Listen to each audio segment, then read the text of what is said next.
Tu vas manger comment? Tu vas t'habiller comment? Ta maison sera dans le noir. Tu n'auras pas d'eau et tu n'as pas de puits. Comment auras-tu les vêtements? Comment feras-tu? Et pendant qu'à la maison on ne mange pas, tes enfants voient le voisin du quartier qui a eu la marque de la bête, il roule carrosse, il a la maison, il a l'électricité, ses enfants vont à l'école, tes enfants commencent à envier ceux qui ont la marque de la bête. Comme en ce temps-ci, il y a des chrétiens qui envient les occultistes.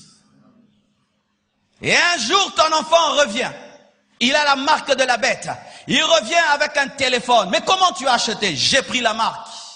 Mais sache que la marque de la bête n'est pas seulement une puce électronique, c'est une puce reliée à des démons. Car la Bible dit que Dieu ne pardonne pas à celui qui a la marque.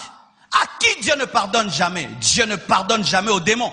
Un homme qui a la marque de la bête est considéré comme un démon.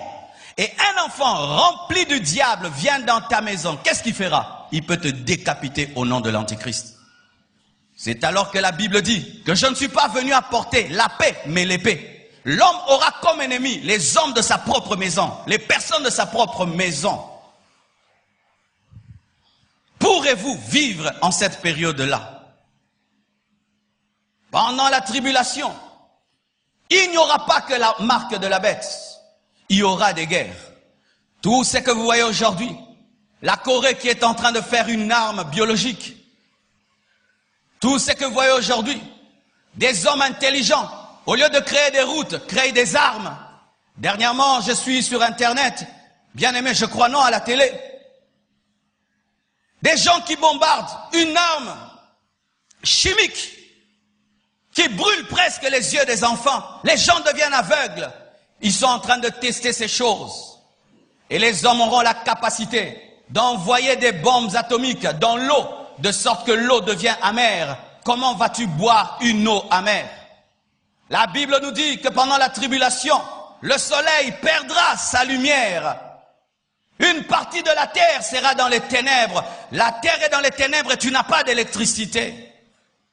La Bible nous dit que dans la tribulation, des scorpions mordront les hommes, des épidémies, où tu es malade, agonisant pendant 5 mois. Et tu demandes la mort fuit loin de toi. 5 mois d'agonie, rien qu'une malaria d'1 mois, voilà comment nous tremblons. Mais 5 mois de maladie, mais tu cherches la mort et la mort fuit loin de toi. Même si on te tue, tu ne meurs pas pendant 5 mois. Pourriez-vous vivre cela?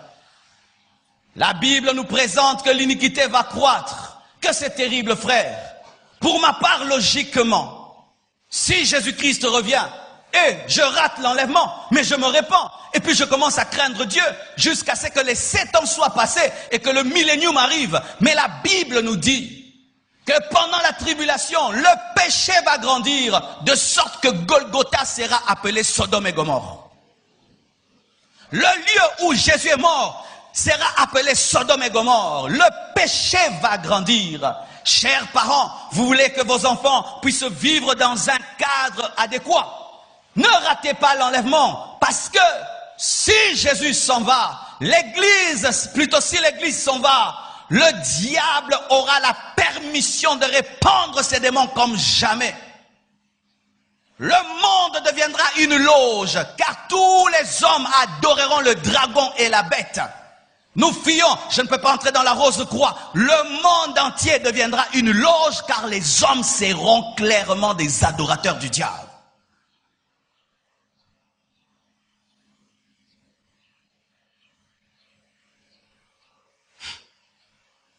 Chez moi à la maison, je n'ai même pas un poulailler. Chez moi à la maison, je n'ai même pas un jardin où je plante même une tomate. Maintenant, tu ne peux pas acheter, tu ne peux pas vendre. Tu n'as même pas un poulailler.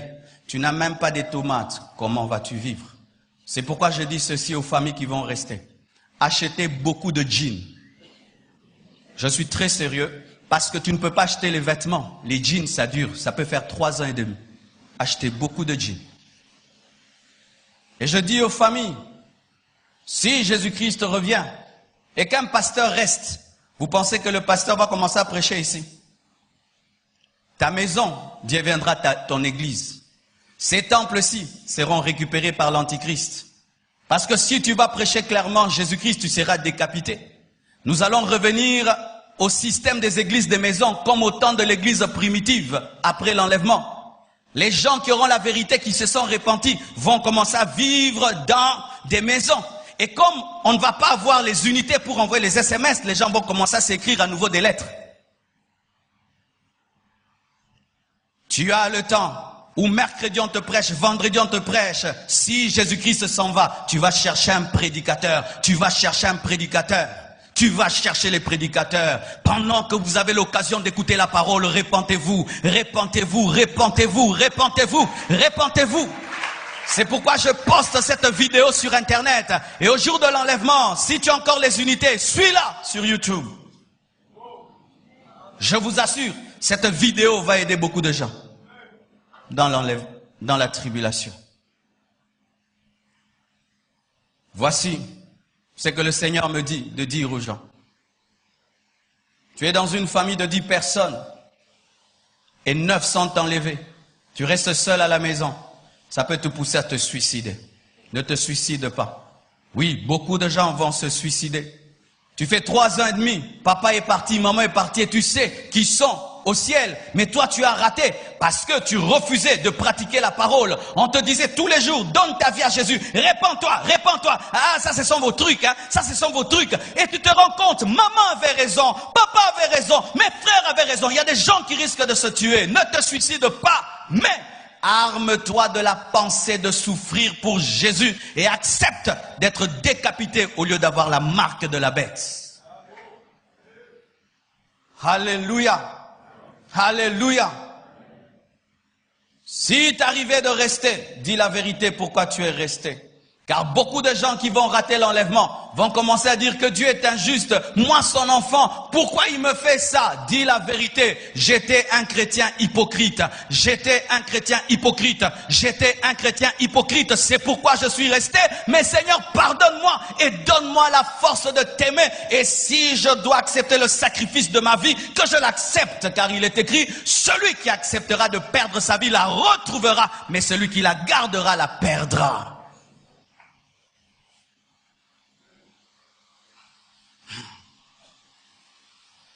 À présent, à vous qui marchez avec Dieu, à vous qui craignez Dieu, pourquoi avez-vous ce comportement et cette attitude envers les frères de vos familles? Vous venez vous écouter une telle parole à l'église et lorsque vous rentrez, vous continuez à vivre comme si vous n'avez rien entendu. Vos frères sont en danger, vos sœurs sont en danger. Cherchez à être des Noé. Noé, quand il a la révélation du déluge, il se bat pour que les gens entrent dans l'arche. Et quand tu as la révélation de l'enlèvement et des choses qui vont arriver, tu te bats assez que tes frères puissent croire en Jésus. Tu ne passes pas ton temps à les insulter. Tu ne passes pas ton temps à les accuser. Tu ne passes pas ton temps à dire qu'ils sont des démons. Mais tu travailles à faire qu'ils puissent croire en Jésus-Christ comme toi pour que tu puisses les retrouver. Chers parents, est-ce que tes enfants seront enlevés? Cher mari, est-ce que ta femme sera enlevée? Tu te donnes à être très spirituel et tu laisses ta femme être charnelle. Tu te donnes à être spirituel, tu laisses tes enfants devant la télévision. Tu te donnes à être spirituel, tu offres tout ce qu'il faut à tes enfants, mais tu leur donnes pas Jésus. Tu leur donnes pas Jésus. Tu leur donnes pas Jésus. Si nous pouvions nous battre comme nous nous battons là, à aider nos frères et sœurs, à avoir ceci et cela, mais nous battre pour les amener à se convertir. Tu peux leur envoyer toutes sortes de choses sur Internet, mais tu n'envoies pas des prédications, tu n'envoies pas des messages. Commencez à envoyer à vos frères des messages, à vos frères inconvertis des messages sur WhatsApp, sur Facebook. Remplissez leur boîte avec des vidéos et des prédications. S'ils ne croient pas en toi, une prédication, une vidéo peut changer sa vie.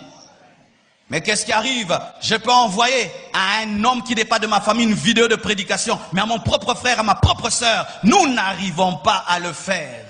Nous sauvons les autres, sauf les membres de nos familles.